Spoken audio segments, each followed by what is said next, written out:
This is the Let's Go Blues Minute brought to you by Puckdoku, the original hockey doku. Now here's your host, Jeff Ponder. With the Vancouver Canucks losing to the Oilers last night, the Blues could have leapfrogged them in the tight wildcard race, but they could not muster the offense to beat Vegas and seize the opportunity. The Blues lost this one 4-2 last night at Enterprise Center, with Joel Hofer making 27 saves on 30 shots. Ilya Samsonov for the Golden Knights did not have to be spectacular, and he made 15 saves on 17 shots. Goal scorers for the St. Louis Blues included Jordan Kyrou with his 21st, which leads the team, and Robert Thomas added one late, his 18th of the season. Of course, everyone's favorite captain, Mark Stone, had a goal and an assist, and Tomas Hertl scored in his fourth straight game to help Vegas end a 4-game skid.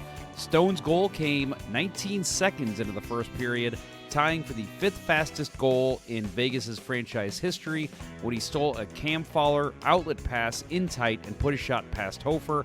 Vegas was out shooting St. Louis 24-8 after 2 periods and won the shot battle 31-17 overall. From the Blues' last shot in the first period to their first shot in the second period, 18 minutes and 33 seconds had passed in gameplay, so almost a full period there.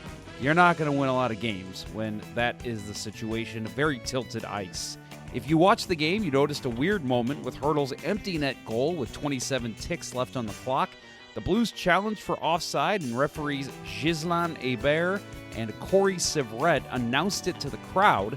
The goal was deemed onside, but the officials never announced it, and the Blues did not receive a penalty for a bad challenge. After the confusing matter took place, friend of Let's Go Blues Radio, Jeremy Rutherford, asked head coach Jim Montgomery, and he explained that the league reviews every goal automatically under 2 minutes. Since the league reviews those, there's no need to announce a good goal, and the Blues were not assessed a penalty. The only mistake was the officials announcing the Blues had challenged, since that was unnecessary with the automatic review. It's safe to say this was not the Blues' best effort this season, as Vegas was in control for most of this contest. Thanks to our friends at Puckpedia.com, we're going to take a closer look at the individual player game scores with HockeyStatCards.com. If you're unfamiliar with the term, game score is a player evaluation metric, and the objective is to measure single-game player productivity. Game score weights each of the actions of each player to give us a single number representing their overall performance in that game. Game score includes goals, assists, shots on goal, penalties drawn and taken, face-offs won and lost, blocked shots, 5-on-5 goal differential, and 5-on-5 Corsi differential. Each action is weighted differently in the formula.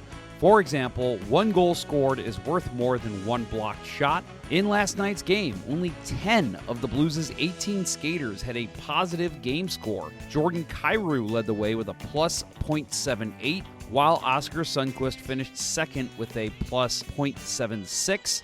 On the lower end, Jake Neighbors had the second worst score of the night with a negative 1.13, and defensive leader Colton Parayko had by far the worst of the night with a minus 2.47. In fact, of the 9 Western teams in action last night, only 6 out of the 162 players that played finished with a lower game score than Parayko last night. Another off night for a Star Blue was Robert Thomas, who visibly had some rough play in his own end, mostly in the third period.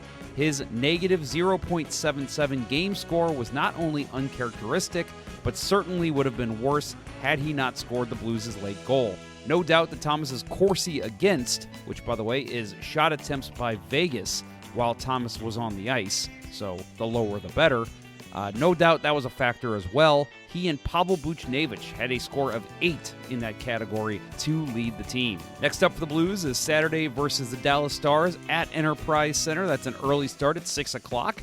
Of course, this is the Blues' annual Hall of Fame game, which will include a ceremony before puck drop with this year's inductees at center spotlight for the ceremony. Curtis Joseph, Wayne Babich, and the late Jimmy Roberts will be honored for their contributions to the St. Louis Blues franchise. Wait, Jeff, one more thing.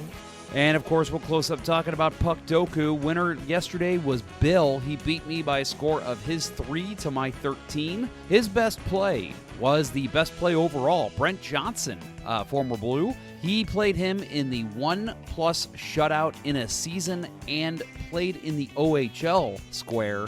That came in at 0.1%. Fun fact about Brent Johnson that you might have known a little bit, but I don't know if you knew all of this. There's a lot of lineage surrounding the former Blues tendy. Johnson is the grandson of NHL Hall of Famer Sid Abel and the son of former NHL goaltender Bob Johnson. Brent was in goal for the Capitals on February 4th, 2006, when they played against the Tampa Bay Lightning. The Lightning's goaltender for the game was John Graham, the son of former NHL goaltender Ron Graham. This game was the first occasion where two second-generation NHL goaltenders competed against each other. As far as I know, that is yet to be matched nearly 20 years later. And in case you missed it, we did have a big announcement for Let's Go Blues Radio yesterday. We announced that we'll be recording episode number 500 on location at the Geyer Inn off South Geyer Road in Kirkwood, right across from the Kirkwood Ice Rink. If you're local and want to join us for giveaways, trivia, and a darn good time, be there on February 5th at 7 o'clock p.m. More details can be found on our social media pages. One last note, I hate Mark Stone. This was the Let's Go Blues Minute powered by Puckdoku. Remember to tune into Let's Go Blues Radio, the original St. Louis Blues hockey podcast and webcast. Available wherever you get your podcasts or on YouTube and Facebook.